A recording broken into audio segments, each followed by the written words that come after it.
Ruth గ్రంథము మొదటి అధ్యాయము 14వ వచనం, 15వ వచనం, 16వ వచనం, 3 వచనములు కంటిన్యూగా మనం తెలుగులో చదువుకుందాం.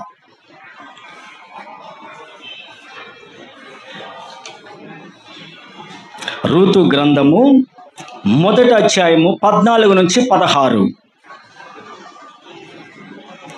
త్వరగా మీరు నిదానంగా చదవండి. చదివినట్లయితే త్వరగా మనం ఈ కూడికను ముగించుకుందాము.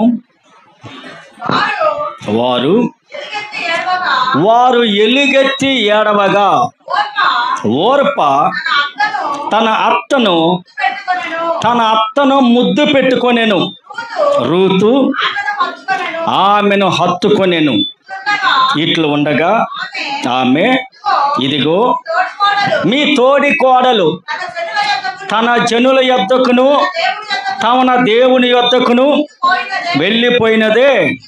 నీవును నీ తోడి కోడలను ఆమెతో వెంబడి వెళ్ళమనెను. నీ తోడి కోడలు వెళ్ళినట్లే నువ్వు వెళ్ళము. అందుకు రూతు, నా వెంబడి రావద్దని నన్ను విడిచిపెట్టమనియు నన్ను బతిమాల కొనవద్దు. నీ వెళ్ళు చోటకే నేను వచ్చేదను, నీవు నివసించు చోటనే నేను నివసించదను. నీ జనమే నా జనము, నీ దేవుడే నా దేవుడు. హల్లెలూయా. కండ్లు మూసుకుందాం. ప్రేమ కలిగిన తండ్రి, నీకు స్తోత్రములు. తీర్మానము కలిగిన వారిలో కొంతమందిని మేము చూచుటకు ఈ దినము మీ లేఖన భాగాలను పరిశీలించుటకు మీరు ఇచ్చిన సమయాన్ని బట్టి స్తోత్రములు. వింటున్న విశ్వాసపు బిడ్డలు వాక్యాన్ని విని దాని ప్రకారం జీవించుటకు మీరు సహాయం చేయమని యేసుక్రీస్తు నామములో ప్రార్థిస్తున్నాము తండ్రి. ఆమెన్. హల్లెలూయా. ఇప్పుడు మనం చూస్తే 14వ వచనం నుంచి 16వ వచనం వరకు ఈ ఒక నయోమి అనబడుతున్న ఒక అత్త, ఇద్దరు కోడళ్ళు. ఇప్పుడు అక్కడ ఉంటుంది ఎవరంటే నయోమి అనబడుతున్న అత్త, ఇద్దరు కోడళ్ళు. వీళ్ళు బెత్లెహేమ్ అనే ప్రాంతము నుంచి, యేసుప్రభు పుట్టింది ఎక్కడండి? ప్రతి ఒక్కరికి గుర్తు రావాలి, యేసుప్రభు జన్మించింది బెత్లెహేము. బెత్లెహేమ్ అనే మాటకు అర్థం ఏంటంటే రొట్టెల బుట్ట అని అర్థం. యేసుప్రభు ఎవరి కుటుంబంలో ఉంటారో వాళ్ళ కుటుంబంలో రొట్టెలు తరగవు. హల్లెలూయా. అనుదినము పస్తు లేకుండా పోషిస్తాడు. అదే రొట్టెల బుట్ట. లేదు మేము ఎలాగైనా పని చేసుకొని మేము బతకగలం, యేసుప్రభు లేకపోయినా ఒక రోజుకి పనికి వెళ్తే 2000 రూపాయలు జీతం వస్తుంది అనుకుంటారా? క్షణము జాల 2000 రూపాయలను మాయం చేసేదానికి సాతానికి. ఏమి లేదు, లైట్గా చిన్న నొప్పని పోతారు ఆటోలో. తెల్లవారే లోపల 40,000 రూపాయల బిల్లు. అవునా? ఇప్పుడు జరుగుతున్న పరిస్థితులు అలా ఉన్నవి. పోయారంటే చాలు, చిక్కుకున్నారంటే చాలు, అన్ని పెట్టిదా మనిషిని తీసుకురావాలి. హల్లెలూయా. నేను చూస్తున్నాను చాలా మందిని. ప్రియా దేవుని బిడ్డ, నా విశ్వాసపు బిడ్డల అలా స్థితికి ఎవరు వెళ్ళకూడదు. హల్లెలూయా. అవునా? ఒకసారి హల్లెలూయా చేద్దామా? వెళ్ళకూడదు అన్నప్పుడు హల్లెలూయా అనాలి. ఎవరు వెళ్ళకూడదు హాస్పిటల్కి. ఈ రోజుకి నేను ఏ ఒక షుగర్ బీపీ ఈ రోజుకి నేను చూపించింది లేదు. కారణం ఏంటంటే వచ్చినప్పుడు చూద్దాం, రానీడు ఆయన. అందుకు నీ పంటను తినే పురుగులు నేను గద్దిస్తానని చెప్పినాడు దేవుడు. పురుగులు అంటే ఏంటి? వ్యాధులు, బాధలు. నీ పంటను తినేస్తే మన శరీరాన్ని తినేసే పురుగులు అయ్యి వాటిని గద్దిస్తాడంటే యేసయ్య. గద్దిస్తే వస్తాయా? అక్కడికి వెళ్ళొద్దు, వాళ్ళ ఇంటికి వెళ్ళొద్దు. వాళ్ళు మనల్ని ఒక మాదిరిగా చూస్తున్నారు. అంటే మన పిల్లలు వెళ్ళరు. గద్దించడం. ఇప్పుడు చూస్తే అత్త చెప్తుంది, 2 కుమారులు చనిపోయారు, భర్త చనిపోయారు. బెత్లెహేము అనే రొట్టెల బుట్ట కలిగిన ఊర్లో నుంచి మోయాబు దేశానికి పనికి వెళ్ళారంట.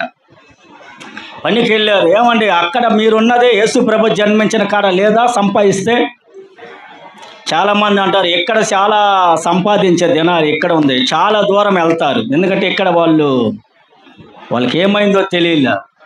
ఇప్పుడు రొట్టెల బుట్ట అనబడుతుంటున్న బెత్లెహేము నుంచి ఈ నయోమి తన 2 కొడుకులు, తన భర్త, 2 కోడలు, 5 మంది వెళ్ళారు. కొన్ని రోజుల తర్వాత ఏమైందంటే 2 కుమారులు, తన భర్త, 3 చనిపోయారు. ఇప్పుడు ఆమెతో ఉన్నది ఎవరంటే ఇద్దరు కోడళ్ళు. 14 వచనంలో ఆ ఒక్క ఓర్ప అనే చిన్న కోడలు, అత్త ఇంకా నా భర్త లేడు, నువ్వు ఎలాగేదో పని చేసుకొని నువ్వు తిను, నేను నా తల్లిదండ్రుల ఇంటికి వెళ్తానని చెప్పి అత్తను ముద్దు పెట్టుకొని వెళ్ళిపోయేసింది. రెండవ వ్యక్తి ఎవరు? రూతు. రూతు వచ్చి ఆమె ఓర్ప చేసిన చిన్న కోడలు చేసినట్లుగా ముద్దు పెట్టుకోకుండా ఆమెను వచ్చి హత్తుకుందంట. హత్తుకుంటే ప్రేమ ఎక్కువ ఉందని అర్థం. ముద్దు పెట్టడం అంటే ఆ నిమిషం వరకే, పెట్టారు పోయారు. హత్తుకోవడం ఏంటంటే నీకు ఏది వచ్చినా నీకు వాళ్ళు తోడుగా ఉంటారని అర్థం. హల్లెలూయా. అయితే ఇప్పుడు ఈ రూతు చెప్తుంది, ఈ నయోమి అంటుంది, ఆ ఒక చిన్న కోడలు వెళ్ళిపోయింది, నువ్వు కూడా వెళ్ళిపో,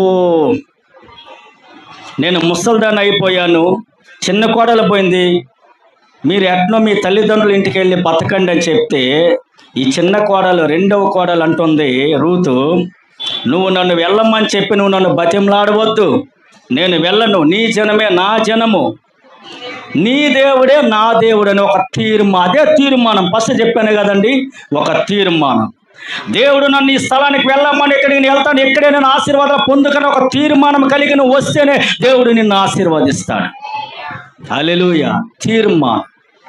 తీర్మానం లేకపోతే కుటుంబాలలో ఆశీర్వాదం ఉండదండి. ఒక తీర్మానం, ఆ మార్పు అనేది నీలో కలిగినప్పుడే దేవుడు అద్భుతం చేయడానికి ఆయన దిగి వస్తాడు. ఇప్పుడు మనం చూస్తే రూత్ అంటుంది, నేను వెళ్ళను, నీ దేవుడే నా దేవుడు, నీ జనమే నా జనమే, నేను వెళ్ళను. హత్తుకొని ఉంది అత్తని. అది దినాలలో యవన కాలంలో సపోజ్ రూతు లాంటి వేరే వ్యక్తి కానీ ఉంటే, తన భర్త చనిపోయాడనే తన తల్లిదండ్రులకి వెళ్ళి ఆమె ఇంకా సంతోషంగా ఉండడానికి ప్రయాసపడవచ్చు, సంతోషంగా ఉండేదానికి వేరే మార్గాలు వెతకవచ్చు. కానీ రూతు ఏ ఒక ఆశలకు లోబడకుండా తన అత్తగారికి లోబడి నేను నీతోనే ఉంటానని చెప్పి ఆమె ఒక తీర్మానం కలిగి ఉన్నది. ఇప్పుడు యేసుప్రభు ఆమె వంశంలోనే యేసుప్రభు వచ్చాడు అక్కడికి. అది తెలుసా మీకు? రూతు ఎవరో తెలుసా? ఆమె వంశంలోని, ఆమె గర్భంలోంచి ఆమె పిల్లలతో కాలంలో ఆమె తరువాత ఇంక 2 జనరేషన్ తర్వాత యేసుప్రభు వచ్చాడు.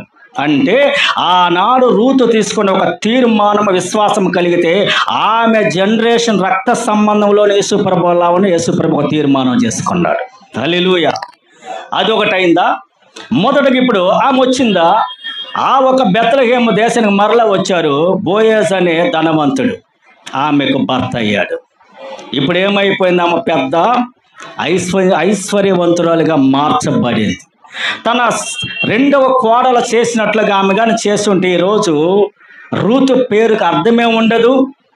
అటు తర్వాత ఆమెకు ఒక ఆశీర్వాదం ఉండదు. ఈరోజు ఎక్కడో ఏదో ఎవరో పెడితే తింటూ నిందలకు, అవమానాలకు గురయ్యేది. కానీ అలాగా దేవుడు ఆమె చేసుకున్న ఒక తీర్మానం, నీ దేవుడే నా దేవుడు అన్నది చూడండి. హల్లెలూయా. ఇప్పుడు భర్తను పెళ్లి చేసుకొని వచ్చిన తర్వాత నీ దేవుడే నా దేవుడు, నీ జనమే నా జనం అనే కానీ తన భార్య కానీ అన్నట్లయితే తన భర్త ఆశీర్వాదంగానే ఉంటాడు. ఇప్పుడు అదే నేను చెప్పాను, సతీష్ అనే ఆ అబ్బాయి విషయంలో తన భార్య మార్పు కలగలేదు కాబట్టి రావడం లేదు, మందిరానికంటే రాలేదు, ప్రార్థన అంటే తెలియదు, నమ్మకం అంటే అస్సలు మన మాటను కూడా లెక్క చేయడం లేదు. అబ్బాయి ప్రియ దేవుని బిడ్డ, మనం చెప్పడం వరకే మన పని, అవునా? తీర్మానం మీది. ఇక్కడ నేను వాక్యం చెప్తే ఆ వాక్యాన్ని విని దేవుని కొరకు జీవించాలని ఒక తీర్మానం నీకు కలిగినప్పుడే నీ కుటుంబాన్ని దేవుడు ఆశీర్వదిస్తాడు. ఇప్పుడు ఎప్పుడైతే రూతు అలాగ అత్తగా చెప్పిందో ఒక తీర్మానం కలిగి, నీ జనమే నా జనము, నీ దేవుడు నా దేవుడు, ఒక తీర్మానం కలిగి అత్తతో బెత్లెహేముకి మరలా వచ్చింది. బోయజ్ అనే ధనవంతుడైన ఒక దేవుని నమ్మిన బిడ్డకు భార్య అయిపోయింది. ఇప్పుడు ఐశ్వర్యవంతురాలుగా మార్చబడింది. ఆమెలో నుంచి యేసు ప్రభు లోకానికి వస్తున్నాడు. హల్లెలూయా. ఒకటి. రెండవది మరొక వాక్యాన్ని చూద్దాం. 4వ అధ్యాయము ఎస్తేరు గ్రంథం.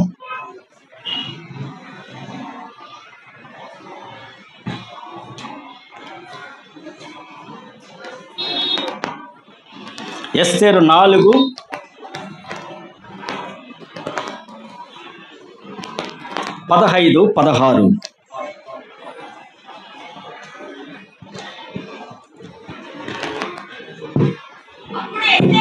అప్పుడు ఎస్తేరు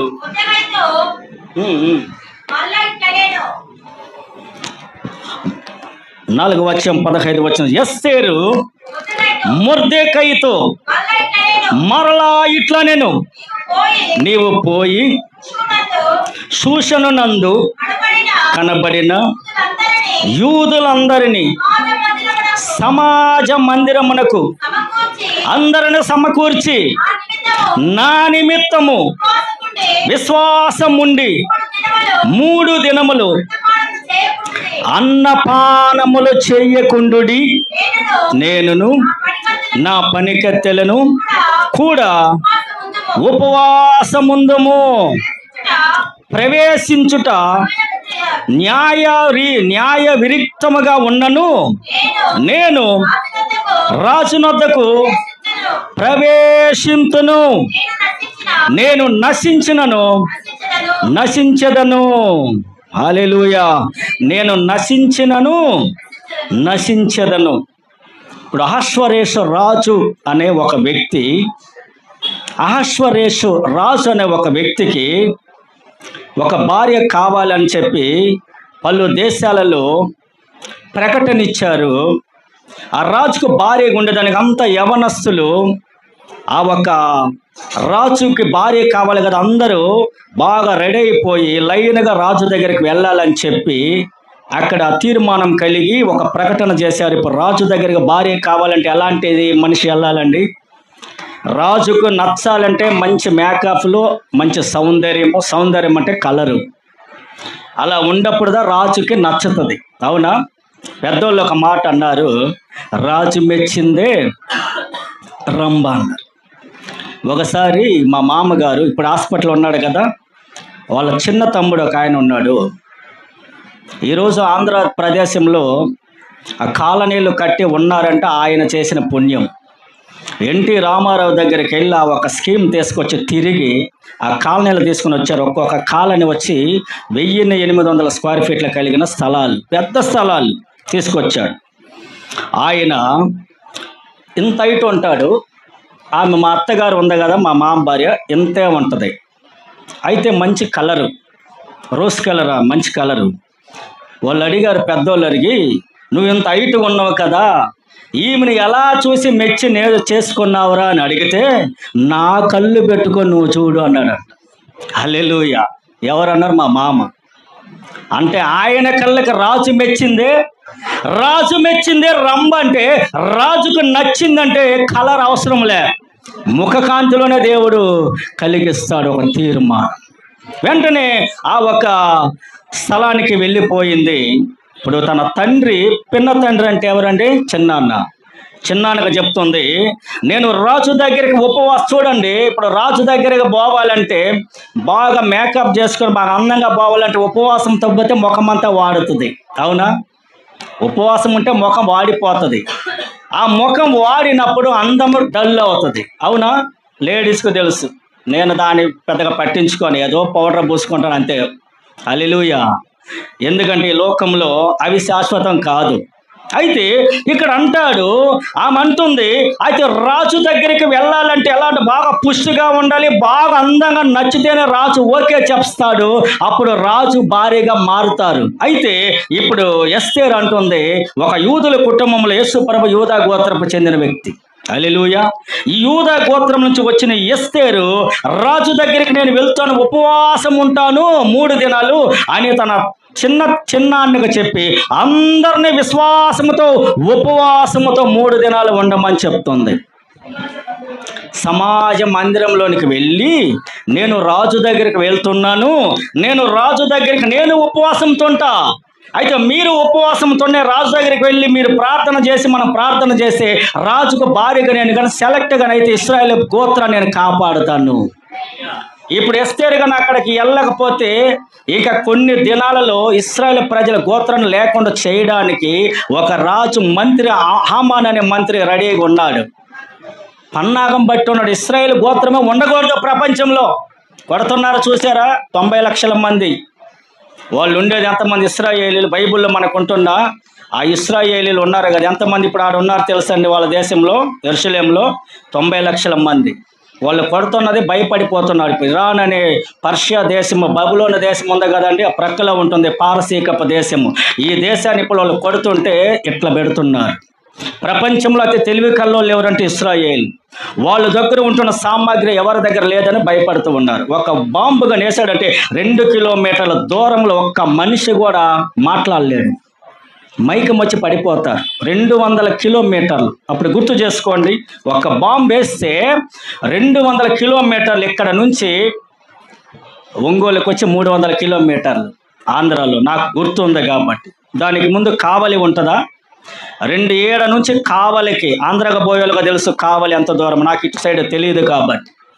అంత దూరం ఒక బాంబు వాళ్ళు వేశారంటే ర్యాకెట్లో 200 కిలోమీటర్ల దూరంలో మైకం వచ్చి పడిపోతారు, ఇక లేవరు. వాడు అంటున్నది, మాకు ఎవరిని ఏమి చేయాల్సిన పని మాకు లేదు, వాళ్ళు మాకు అడ్డు తిరిగారు కాబట్టి మేము కొడుతూ ఉన్నామని చెప్పి పెద్ద పెద్ద సమస్యలు జరుగుతున్నప్పటికీ వారేం మాత్రం ఒప్పుకోలేదు. ఇశ్రాయేలు ప్రజలు అంటే సాధారణమైన కాదు, యేసు నమ్మిన వాళ్ళు సాధారణమైన వాళ్ళు కాదు. మీరు అందరూ అనుకుంటున్నారు మేము ఏదోలయ్యపోతున్న మా జీవితాలని. నువ్వు మోకాళ్ళేసి ప్రార్థన చేసి వేసే ప్రత్యక్షం అవుతాడు. చేశారా? కన్నీళ్ళు గార్చారా? మా అత్తగారు హాస్పిటల్ నేను కన్నీళ్ళు గార్చి ఉదయం నుంచి సాయంత్రం 5:30 గంటల వరకు మోకాళ్ళేసి కన్నీళ్ళతో ప్రార్థన చేస్తూ ఉన్నాను. మందిరంలో సింహం వచ్చి నిలబడింది నా ప్రక్కనే. ఇక నేను చెప్పాను, యేసయ్య ప్రత్యక్షమయ్యాడు సింహం. యేసుప్రభు ఎవరు? యూదా గోత్రపు సింహం ప్రత్యక్షమైంది. ఇంకా మీ అమ్మ వస్తుంది ఎందుకని చెప్పాను. అలాగే వచ్చింది. కొన్ని సంవత్సరాల తర్వాత ఆమె యేసయ్య తీసుకున్నాడు. ఆ కొన్ని సంవత్సరాలు మనకు కావాలి కదా అని మనిషి. ప్రియ దేవుని బిడ్డలు, ఇప్పుడు చూడండి, ఈ ఇశ్రాయేల్ గోత్రాన్ని లేకుండా చేయాలని ఒక ఆమాన్ అనే ఒక మంత్రి ఒక పన్నాగం పట్టి ఉంటే, ఈ దేశాన్ని కాపాడుకోవాలని 3 దినాల ఉపవాసంతో ఎస్తేరా యవనస్తురాలు దేవుని దగ్గరికి వెళ్తూ ఉంది. రాజు దగ్గరికి వెళ్తానికి ఆమె 3 దినాల ఉపవాసం ఉంది. రాజు దగ్గరికి పోయి నిలబడిపోయింది. హల్లెలూయా. వెళ్ళిందా? చూద్దామా. 2వ అధ్యాయము, మన్నించాలి, 5వ అధ్యాయము 2వ వచనం. రాణి అయిన ఎస్తేరు ఆవరణములో నిలబడి ఉండగా రాజు చూడగా ఆమె యందు అతనికి దయ పుట్టెను. రాజు తన చేతిలో ఉంటున్న బంగారపు దండమును ఎస్తేరు తట్టు చాపగా ఎస్తేరు దగ్గరకు వచ్చి ఆ ఒక దండము యొక్క కొన ముట్టెను. హల్లెలూయా. సెలెక్ట్ అయిపోయిందా? త్వరగా షార్ట్గా మీకు ముగిస్తాను. 3 దినాల ఉపవాసంతో రాజు దగ్గరికి వెళ్ళి లైన్గా వెళ్తున్నారు. అందాల పోటీలు జరుగుతాయి కదండి, దాంట్లో చూడాలా వాళ్ళని. అబ్బా, ఎలాగ డ్రెస్ చేస్తారు, ఎలాగ మేకప్లు. ఒకటి కాదు, ఒక్కొక్కరి దగ్గర ఎవరో మనలాంటి వాళ్ళు కూడా పౌడర్ ఏముంటుంది. కొంతమంది దగ్గర నేను ఒక వ్యక్తిని చూశాను, ఒక బ్యాగ్ అలా తీసిన వెంటనే 20 డబ్బాలు ఉండే. దాంట్లో చిన్న చిన్న చిన్న చిన్న డబ్బాలు ఎంతే ఉండే, మళ్ళీ దాంట్లో అద్దం ఉంది.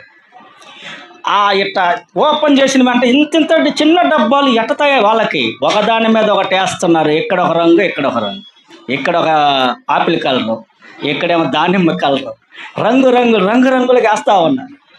ప్రియా దేవుని బిడ్డ, నేను చూశాను. ఇందుకే మన దేశము వర్షం లేకుండా పోయింది. ఒకనాడు పిలిస్తే వర్షం పడుతుండింది, ఇప్పుడు వస్తుందా? వర్షం లేదు. ఇక మీట కరువు దినాలు రాబోతున్న దినాలలో. అందుకే రాబోతున్న దినాల్లో డబ్బు సంపాదించుకొని పెట్టుకున్నా అకస్మాత్తుగా నీకు డబ్బు పెట్టి కొనడానికి కూడా గోధుమ పంట లేకుండా చేస్తాడు. రొట్టెలు లేవు. ఆల్రెడీగా వరి పంట శుద్ధంగా పోయేసింది. పిల్లలందరూ ఐటీ కంపెనీకి వెళ్ళారు. వాళ్ళ తల్లిది వయసు అయిపోయింది. అరుగుల మీద కూర్చొని చెట్ల కింద కూర్చొని వ్యవహారాలు చేస్తున్నారు. అది తగ్గిపోయింది. కొంత దినాలకి బియ్యం కూడా ఆగిపోతాయి. ఇంకా కొంతకాలానికి గోధుమ ఆగిపోయి రాబోతున్న దినాల్లో కరువు. ఎందుకంటే బైబిల్ గ్రంథం నెరవేర్చబడాలి.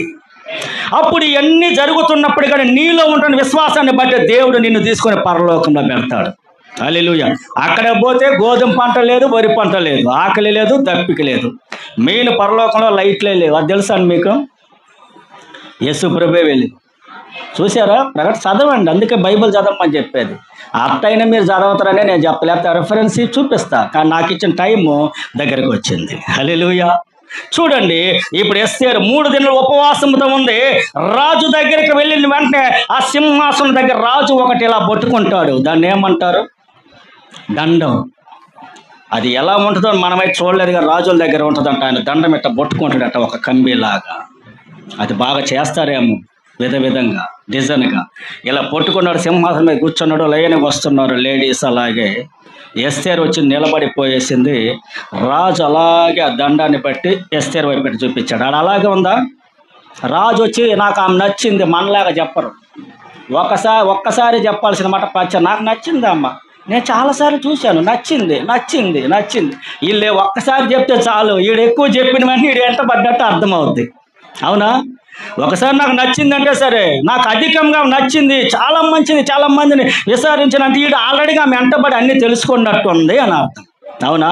ఇప్పుడు చూసిన వెంటనే అట్లా దండాన్ని అలా చూపించాడు. అంటే సెలెక్ట్ అయిపోయింది. ఎస్తేరు 3 దినాలు ఉపవాసం ఉంటున్న ఎస్తేరును చూసిన వెంటనే రాజుకు భార్య ఈమె నాకు కావాలని చెప్పి ఒక తీర్మానంతో దండాన్ని చూపించాడు. ఎస్తేరు సెలెక్ట్ అయిపోయింది.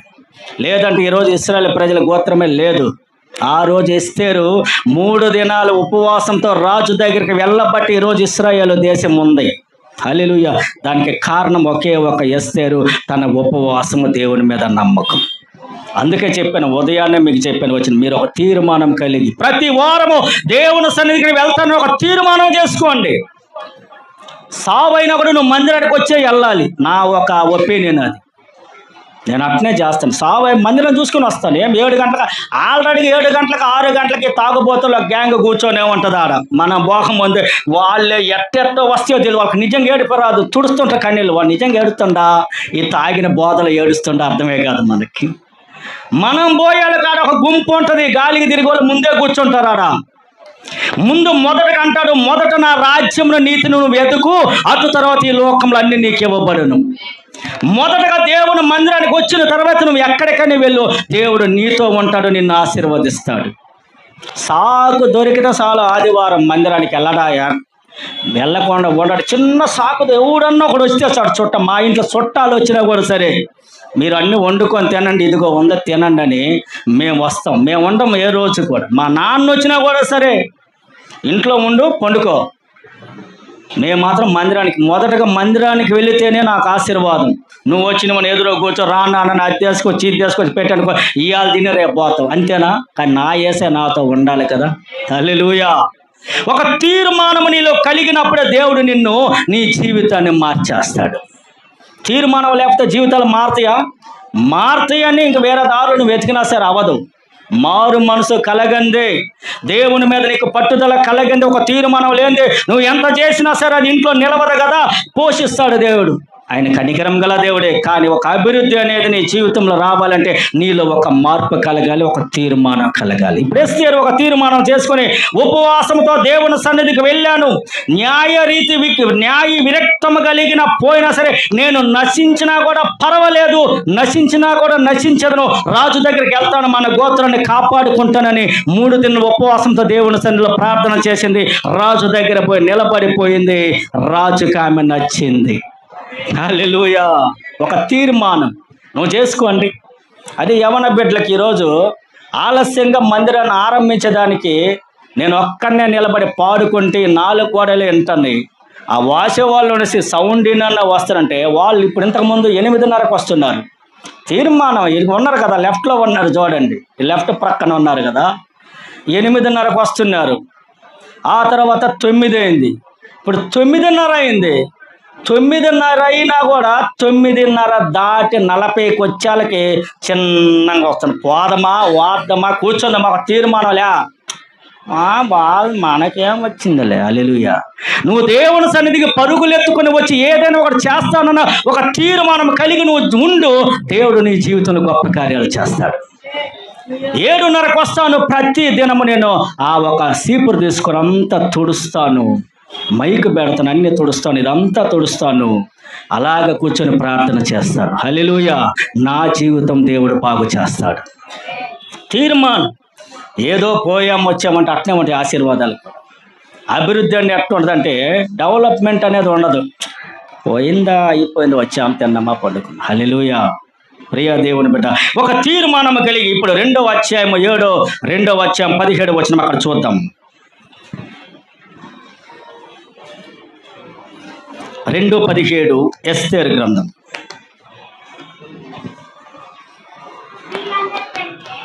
స్త్రీలందరికంటే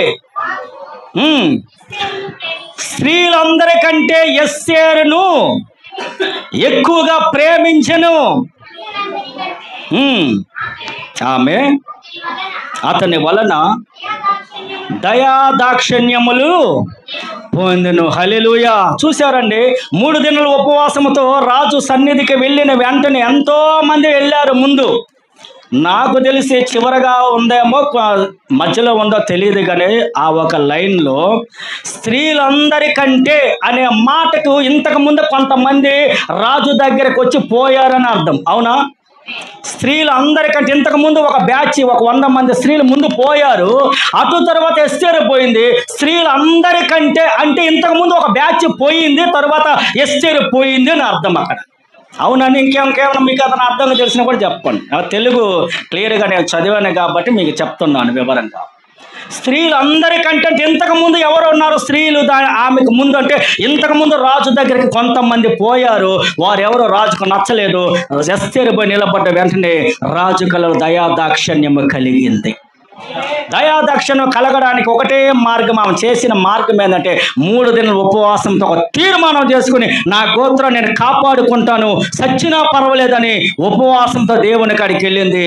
దేవుడు రాజు హృదయంలో దయ చూపించాడు. రాజు కిరీటము ఆమె తల మీద ఉంచి ఆమెను వస్తీకి బదులుగా రాణిగా నియమించెను. హల్లెలూయా. సాధారణమైన ఒక యూదా గోత్రపు ఒక స్త్రీ, సాధారణమైన ఒక యవనస్తురాలు, స్త్రీ కూడా కాదు, ఆమె యవనస్తురాలు, వివాహం కానిది యవనస్తురాలు అంటారు. ఇప్పుడు రాణిగా మార్చబడింది. పైన తల మీద అంటే కిరీటం పెట్టాడంట దేవుడు. అదే చెప్పిన రాజు మెచ్చిందే రంభ. రాజు మెచ్చితే ఎంత దీనస్థితిలో ఉన్నా కూడా నీకు కిరీటం పెట్టి రథం మీద నేను తీసుకొని వెళ్తూ ఉంటే అందరు ఇలా, దానికి కారణం ఏంటంటే నీ భక్తి, నీ విశ్వాసము, నీ తీర్మానం. ఇంకేమన్నా ఉందా? రాజు ఒక ఎస్తేరు పోత ఒక డబ్బు మూట ఎత్తుకొని పోయింది. అయ్యా ఈ డబ్బు తీసుకొని నన్ను మెచ్చు అన్నదా? లేదండి. నువ్వు దేవుని సన్నిధిలో మోకాళ్ళు వేస్తే పై అధికారులతో ఆయన మాట్లాడతాడు. హల్లెలూయా. మాట్లాడతారా? ఆ అనుభవంలోకి ఇంకా చాలా మంది రాలా. మీరని నేను చెప్పలేదు, ఎందుకంటే అలా అన్న నేను. మీరు కూడా అలా అనుభవాలు పొందాలని నేను ఇంకా ఆశపడతాను. మీరు పొందాలంటే ఉపవాసంతో దేవుని సన్నిధిలో ఒక తీర్మానం కలిగి దేవుని సన్నిధిలో వచ్చి కూర్చొని ప్రార్థన చేయండి. దేవుడు మిమ్మల్ని గొప్ప స్థానంలో ఉంచుతాడు. హల్లెలూయా. ప్రియ దేవుని బిడ్డలు, అమ్మ కన్న ప్రేమ కన్న ప్రేమమైనది, నాన్న జాలి కన్నని జాలి గొప్పది. అమ్మ ప్రేమ కన్నని ప్రేమ గొప్పది, నాన్న జాలి కన్నని జాలి గొప్పది. ఆ ప్రేమ ఆ జాలి నా జీవితాన్ని మార్చేసింది. ఆ జీవితాన్ని మార్చేసింది. ఆ ప్రేమ ఆ జాలి నా జీవితాన్ని మార్చేసింది. ఆ జీవితాన్ని మార్చేసింది. అమ్మ ప్రేమ కన్నని ప్రేమ గొప్పది, నాన్న జాలి కన్నని జాలి గొప్పది. అమ్మ ప్రేమ కన్నని ప్రేమ గొప్పది, నాన్న జాలి కన్నని జాలి గొప్పది. ఆ ప్రేమ ఆ జాలి నా జీవితాన్ని మార్చేసింది.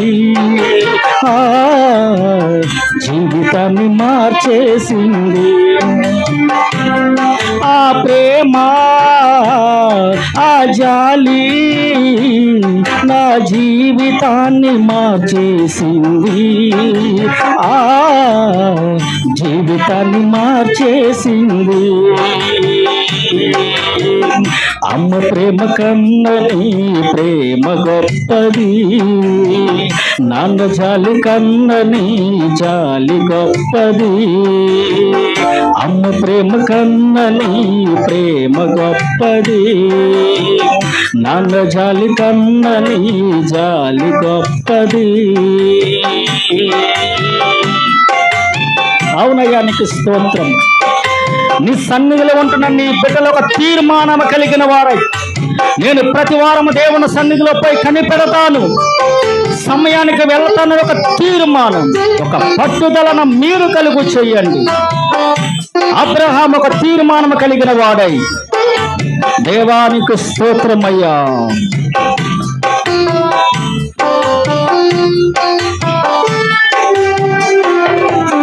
అలనాడు ఒక తండ్రి దేవుని మాట విని కన్న కొడుకునే బలి అర్పించెను.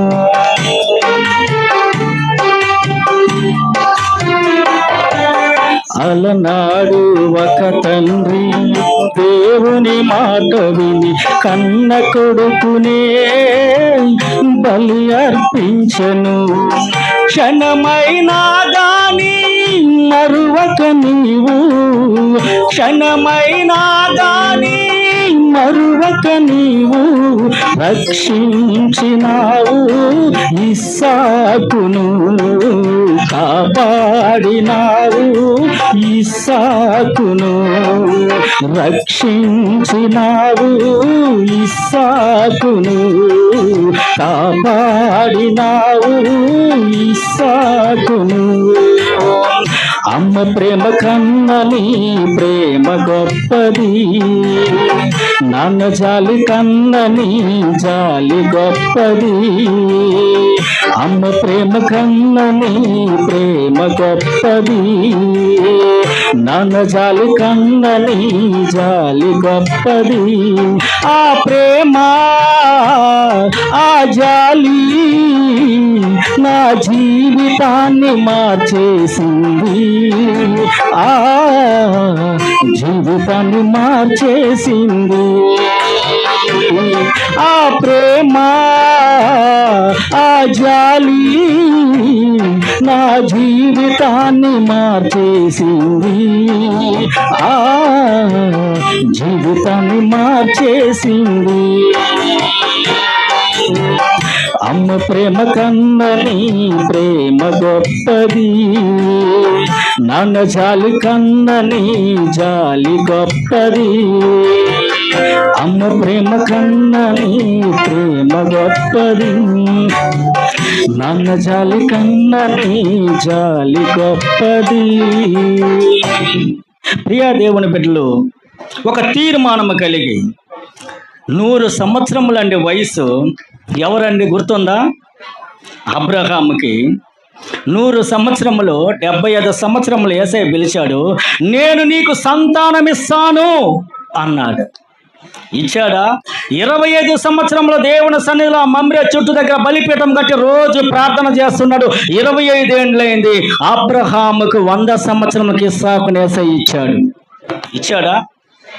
25 మనం కనిపెడతామా? 5 సంవత్సరాలు కూడా కనిపెట్టాం. 25 సంవత్సరంలో నేను బాడుగలో ఉన్నాను. ఇప్పుడు యేసయ్య సొంత గృహం ఇచ్చాడు. ఇస్తాడు, ఒక దినం మీకు ఇస్తాడా? త్వరగానే ఇస్తాడు. కానీ ఒక తీర్మానం దేవుడు నేను జీవించాలి, దేవుని కొరకు నేను కనిపెట్టాలని ఒక తీర్మానం నీళ్ళు కలిగినప్పుడు ఆశీర్వాదాలు నిన్ను వెతుక్కుంటూ వస్తాయి. నువ్వు వెళ్ళాల్సిన అవసరమే లేదు. 100 సంవత్సరాలు అయింది, కుమారుని ఇచ్చాడు. ఇప్పుడు ఆ కుమారుని పట్టుకొని అందరూ ఆయన కుమారుని పట్టుకొని బజార్లో వెళ్తూ ఉన్నాడు. ముద్దు ముద్దుగా 100 సంవత్సరాలకి తెలవని వాళ్ళు ఎవరు? మీ మనవడా అంటున్నారు. ఆ మాట అంటే నా కొడుకు అంటున్నాడు. ఎవరు? అందుకు యేసుప్రభు ఒక మాట, ఈ మాట ముందే తెలిసి నీకు కుమారుడు పుడతాడు, ఇసాక్ అనే పేరు పెట్టమంటాడు. ఎబ్రీ భాషలో ఈ మాటకు అర్థం ఏంటంటే నవ్వు అని. ముసలి ప్రాయంలో కొడుకు పుట్టాడు, నవ్వండ్రా. అవునా? 6 కొడితే కొట్టండ్రా చప్పట్లు అంటారు మనోళ్ళు క్రికెట్లో. 6 అంటే గేట్ అవతల పడాలి. నాకు తెలిసి అది మన భారతదేశంలో ఆ ఆట ఎక్కువ ప్రసిద్ధిగా ఉంది. బయట దేశంలో అమెరికా ప్రాంతంలో ఆ ఆటకి విలువ ఇవ్వరు. మీరు కావాలంటే చూడండి, ఎవరు వాళ్ళు ఎక్కువ వాడేది ఆ బాల్ కాలుతో తన్నుకుంటే అది త్యాగము. దాంట్లో జయించితే చాలు. ఒకడేస్తే ఒకటి కొట్టేది అందండి, మీరేయండి నేను కూడా కొడతా. కొట్టలేనా? మా కోటన్న బ్రదర్ ఎలిషా బ్రదర్ కానీ బాల్ వేస్తే నేను కొడతాను. మేమిద్దరం మీకేరెవరి వద్దు, ఆయన వేస్తే నేను కొడతా. కొట్టలేనా? ఒకరు వేస్తే ఒకటి కొట్టేది అందండి, వెయ్యకుండానే కొట్టాలా. హల్లెలూయా. ఇక్కడ ఒక తీర్మానం 100 సంవత్సరములో. ఇప్పుడు డాక్టర్ అయితే లేదయ్యా, డబ్బంతా ఎంత డబ్బు ఉందో మొత్తం గుంజేసి మేము రోజు వీళ్ళు పోయిన వెంటనే ఏం చూస్తాడు తెలుసా? వీళ్ళు వచ్చి కూర్చుంటారా, డాక్టర్ చూసేది ఇలా పెట్టి చూస్తాడు ఎదురుగా. ఆ పేపర్ ఉందండి, స్కాన్ పేపర్, ఇలా చూస్తాడు ఎదురుగా. ఏం చూస్తుండో డాక్టర్, వీళ్ళకేమైపోతుంది, ఏం చూస్తుండో, ఏముందాడా ఏడేముందండి, పేపర్లు ఏమి లే, నేను రాసుకున్నదే ఉంది. అవునా? ఆడ ఏముంది అదే వస్తుంది. అక్కడ చూసిన వెంటనే ఇట్లా దీర్ఘంగా ఆలోచన చేస్తాడు. చూసిన వెంటనే ఇంకా కొంత ఆలస్యం అవుతుంది, భయపడబాకండి, ఈ టానిక్ ఇచ్చే టానిక్లు మనకు ఎవరికైనా తెలుసా అండి? ఆ టానిక్ దేనికి పని చేస్తుందో డాక్టర్కే తెలుసు, కానీ మనకు తెలియదు. మనకు బాగా ఆకలి అవ్వాలని ఒక టానిక్ ఇస్తాడు, అది మనం రోజుకి 3 పూటలు తాగుతాం, బలం వస్తుంది, బాగా తింటున్నాం. కానీ పిల్లలు పుట్టేదానికి ఆ టానిక్ పనిచేయదు. పిల్లల పుట్టాలంటే యేసయ్య నీకు ఇవ్వాలి. ఉంది వాక్యంలో, గొడ్రాలుగా ఈ లోకంలో ఎవరు ఉండకూడదని యేసయ్య నేను నీకు గర్భ ఫలాన్ని ఇస్తానని చెప్పాడు, వాగ్దానం చేశాడు. ఎవరు గొడ్రాలుగా ఉండాల్సిన అవసరం లేదు, ఉన్నారంటే వాళ్ళు దేవునికి నమ్మకంగా లేరు అని అర్థం. వాక్యాన్ని చూపిస్తాను, చూస్తారా? యేసయ్య గర్భ ఫలాన్ని ఇస్తాడని వాక్యంలో చెప్పాడు ఆయన. సమూయేలు గ్రంథంలో ఉంది, వచ్చేవారం మీకు గుర్తు చేసి మీ చేతనే చూపిస్తాను ఆ వాక్యం. గొడ్రాలుగా ఎవరు ఉండరు. చూశాడు, ఆ బాలుని తీసుకొని, ఈ అబ్బాయిని తీసుకొని మోరియా కొండపైన నాకు బలి ఇవ్వమన్నాడు. ఇప్పుడు ఏం చేయాలి? 100 సంవత్సరాలకి ఇచ్చాడు, 25 ఏళ్ళు కనిపెట్టాను. 10 సంవత్సరాలు ఇచ్చి షాలేం రాజు మందిరానికి వస్తుంది, ఇంకా ఆశీర్వాదం రాలేదు. వస్తుంది 11వ సంవత్సరం వస్తుంది. అప్పటిదాకా నువ్వు ఓర్పు కలిగి ఉండాలి కదా. అవసరపడితే అంతే, దగ్గరకు వస్తే నువ్వు అలాగే దగ్గరకు వస్తూ ఉంటే ఒకరోజు వస్తుంది, తీసుకొని పో, మూట కట్టుకొని పోవడమే. అయితే ఇప్పుడు ఆ తీసుకొని పొమ్మని చెప్పి మోరియా కొండపైనకి వెళ్ళి నాకు దహన బలి ఇవ్వమన్నాడు. వేరే తండ్రి అయితే మంచి దేవుడు అయినా 25 ఏళ్ళ మోకాళ్ళు వేసి కాళ్ళు అంతా నల్లంగా అయిపోయినాయి మోకాళ్ళు, ఇప్పుడు వచ్చి మళ్ళీ బలి ఇమ్మంటండి అని చెప్పి అని ఉంటాడా? అందులో ప్రభు నీకు ఇష్టమైతే అది ఓకే అని ఆ కుమారుని తీసుకొని మోరియా కొండ, ఇప్పుడు యెరూషలేము మందిరం ఉందంటే ఆ కొండ మీదనే. ప్రతి ఒక్కదానికి అర్థం ఉందండి. ఆనాడు ఇస్సాకుడు బలి ఇచ్చే స్థలంలో యేసు ప్రభు మందిరాన్ని ఏర్పాటు చేశాడు. అతను ఒక తీర్మానం కలిగి వెనుక తీయలేదు. దేవుడు అడిగితే మనం ఇస్తున్నామా? ప్రతి నెల సందా కట్టమని అంటామా? కొంతమంది కట్టం. 10వ భాగంలో 10వ భాగం ఏమంటావా? కొంతమంది. అయితే ఇస్తే నీకు ఆశీర్వాదం. హల్లెలూయా. ఆశీర్వాదం రాలేదని అంత లెక్క పని వచ్చి చెప్పుకున్నా, నువ్వు దేవుడికి ఇవ్వడం లేదు కాబట్టి అలాగ నిదానంగానే అవుతుంది, అవసరం అవుతుంది. ఇప్పుడు కాలేజీకి తిరగతున్నాడు 2 నెలలు, ఇప్పుడు వేరే కాలేజీలో సీటు వస్తుంది. సమయం అంతా పోయింది. ప్రియా దేవుని బిడ్డలు, నేను అన్నాను అలాగే అతనికి ఇప్పుడన్నా గుర్తుకొస్తుందని. నిన్న బేస్వారం ప్రార్థన కూడిక 3వ బేస్వారం బ్రదర్స్ మీటింగ్కి వచ్చాడు. అతను వచ్చాడు ఇక్కడికి, ఆ చెయ్యి చూపించుకోవటానికి పోయినోడు వచ్చాడు. వస్తే అప్పుడన్నా ఎలగతదేమో ట్యూబ్ లైట్ అని. అనేక మంది అలా పలా స్థలాలకు వెళ్ళి చెయ్యి చూపించి డబ్బులు ఇచ్చేసి వస్తున్నారు. నీ హృదయంలో ఉన్నది వాళ్ళకి ఎలా తెలుసు? నువ్వు మోకాళ్ళు వేస్తే దేవుడు చేస్తాడు కదా. ఇట్ట అంటాడు, గమ్మున కూర్చోండి, ఇట్ట అంటా ఉండి ఏం చేయాలి, నేను పోయి దీనికి అట్ట తెలుసా అని. ఆయన నాకు చెప్పలేదు, కూడా పోయినోడు చెప్పాడు. ఈ మాదిరిగా ప్రియా దేవుని బట్ట నువ్వు ఎన్ని స్థలాలకు వెళ్ళి తీరిక దర్శనం చూసిన, నువ్వు మారకుండా మోకాలు లేకుండా నువ్వు దేవునికి ఒక తీర్మానం కలిగి లేకపోతే ఎంతమంది చేయి చూపించి నీ కాడ గుంజుకుంటారే, కానీ ఏ ఆశీర్వాదం నీ ఎంతకు రాదు. వస్తుందా? మీరు ఎంత దూరమైనా బాగుంది. ఇంచుమించు నేను బాప్తీసం యేసయ్య నిలబడి 35 ఏండ్లు ఎన్ని చూసి ఉంటాను. ఎంతమంది సేవకులను చూస్తుంటే, ఎంతమంది పెద్ద సేవకులను చూసి, ఎన్ని మీటింగ్లు పాటు పాస్టమ్మను సైకిల్లో పిల్లలను ఒక పక్క పాస్టమ్మని తొక్కలేక పగులంతా పని, మళ్ళీ వెనక మళ్ళీ మూట పాస్టమ్మ, పిల్లలు ఇద్దరు తొక్కి యేసు ప్రభు 10 ఏండ్లు తొక్కించి 20 ఏండ్లు బైక్ ఇచ్చాడు. ఇప్పుడు బండి 20 ఏండ్ల మించి బండి. హల్లెలూయా. 22 ఏండ్లు ఈ రోజుకి. ఆనాడు కష్టపడి తొక్కితే బేసిన మీరు చెక్కతుంటే దిగదు, తొక్కి తొక్కి పైకి వెళ్ళక షట్ట తడుస్తుంది. పాస్టర్ అమ్మది ఒకరోజు వేసే ఇదే రోడ్లో బండిస్తాడు మనకన్నది. ఖచ్చితంగా వేసే ఇచ్చాడు. ఇప్పుడు పైనుంచి అలాగ విమానం దిగినట్టు దిగుతుంది ఇప్పుడు బండి. తొక్కేది లేదుగా. 10 ఏళ్ళు తొక్కాను, 7 ఏళ్ళు లేదు, సారీ 7 ఏళ్ళు తొక్కాను. ఏసై అటు తర్వాత బైక్ ఇచ్చాడు. ఒక తీర్మానం, దేవుని కాడికి వెళ్ళాలి. ఆ సైకిల్లో బీచ్కి వెళ్తాం మేము మీటింగ్. ఇప్పుడు వెళ్ళారు ఎవరన్నా బీచ్లకి? మామూలుగా మొన్న బేస్వారం కోట రోజు మన జాన్ బ్రదర్ ఫస్ట్ వచ్చాడు. 10 గంటలకి తాను వచ్చాడు. జాన్ బ్రదర్ వచ్చాడు 10 గంటలకి. నేను ఒక్కడే ఉన్నాను, అన్నీ రెడీ చేసి పెట్టాను. ఆ 10 గంటల 15 నిమిషాలకు రఘుబాబు వచ్చాడు. మన చర్చిలో వచ్చిన వాళ్ళు వాళ్ళిద్దరే, బయట నుంచి వచ్చిన వాళ్ళు ఏమో 6 మంది 5 మంది. చూసారు ఎట్లా ఉంది? ఇప్పుడు మన చర్చిలో మీటింగ్ అయితే మన వాళ్ళు వచ్చేలా, బయట వాళ్ళు వస్తారు అంటే ఆశీర్వాదం పొందు కావాలి. యాడ్ నుంచి వచ్చారు? పట్టాభిరామ్ నుంచి. పట్టాభిరామ్ మేడం తెలుసా? ఆవిడి అవతల ఈ మందిరానికి వచ్చి ఇక్కడ ప్రార్థన చేయాలని వాళ్ళకేం తలరాతండి. నేను ఫోన్ చేస్తే వస్తున్నారు, ప్రార్థన చేస్తున్నారు. ఏదో మన వల్ల భోజనం చేసి వెళ్తూ ఉన్నారు. మనము దేవుని సన్నిధిలో ప్రార్థన చేయాలి. అంత దూరం చూస్తే మనోళ్ళకి ఆంధ్రాల కనపడినరా, దగ్గరే కదా మన పెరంబూరు ప్రాంతంలోను. ఎందుకంటే ఒక తీర్మానం లేదు.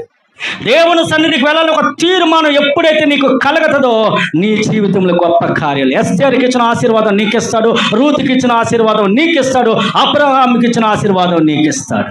తీసుకుని పోయాడు, కత్తి తీశాడు బలి ఇవ్వాలని. అబ్రహామా, నీ చెయ్యి ఆపు.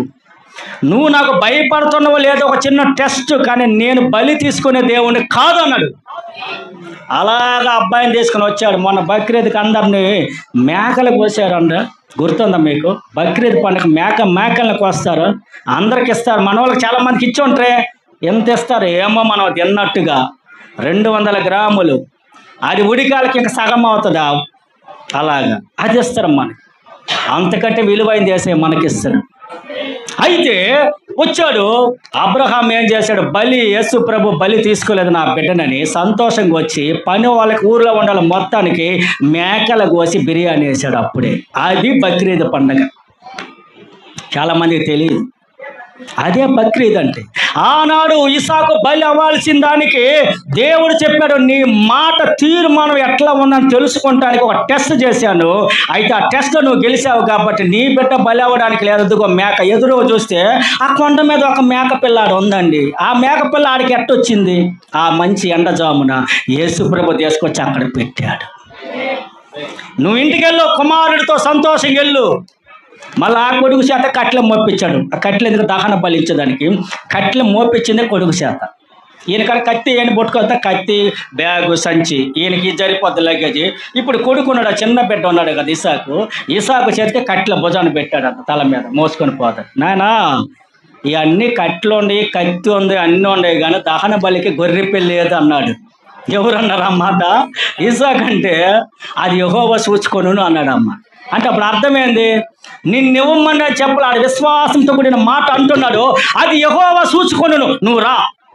ఇంకేం మాట్లాడొద్దు, నువ్వు రాయి, ఆయన చూసుకుంటాడు. యేసుప్రభు చూసుకుంటాడులే అండి. నువ్వు ప్రార్థన చేసి యేసుప్రభు చూసుకుంటాడు. అందుకనే దేవుడు చేసే పని నువ్వు ముందు పోయి మిగిలినవనుకో అవమానంతో రావాలి. దేవుడు అద్భుతం చేసేదానికి టైం పెట్టాడు. ఆ టైం వరకు నువ్వు తీర్మానం కలిగే సమయం కొరకు ఎదురు చూస్తే నీకు ఆశీర్వాదమే. నువ్వు అవసరపడితే తిట్లు తిని రావాలి. అంతేనా? మనం కూడా మేము అట్నే ఏ విషయం కూడా కొన్ని రోజులు ఒక చిన్న వస్తువు తీయాలన్నా, ఒక కార్యాన్ని చెయ్యాలన్నా కొన్ని రోజులు నేను పాస్టర్ ఆలోచన చేసి ప్రార్థన చేసి దేవుని సన్నిధిలో పెట్టిన తరువాత నా కార్యాన్ని చేస్తాం. హల్లెలూయా. కళ్ళు మూసుకుందాం.